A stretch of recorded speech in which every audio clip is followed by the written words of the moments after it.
กิดมาเดียวตอนจากไป8 เดือน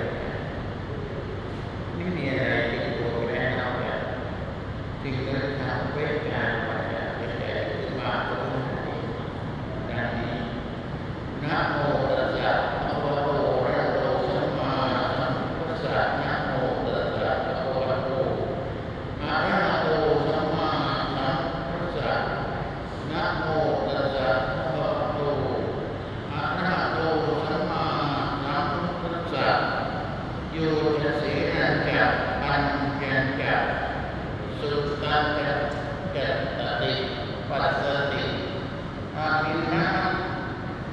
ปริยมัตถังมัตติอัตโนจะปริสสะกาติพระบรมธรรมะจะได้แสดงพระธรรมเทศนาในสุบินนะมัตตะจารณสถานบรรณาพุทธศาสนีของสมเด็จพระบรมศาสดาสัมมาสัมพุทธเจ้า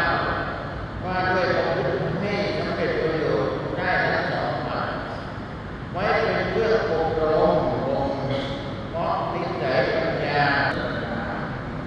สำหรับบรรดาประชาชนทุกนาอนุสนธิความมหาคนสมัยซึ่งพระบรมโอรสได้ทานเจ้าเสด็จพระนางเจ้าสิริกิติ์พระบรมราชินีนาถพระบรมราชินีพันปีหลวงผู้ทรงคุณอันประเสริฐและทรงพระชนมายุการบรรจุครบ90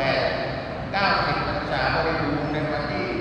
12 สิงหาคม พุทธศักราช 2565มีพระชนมพรรษายาวนาน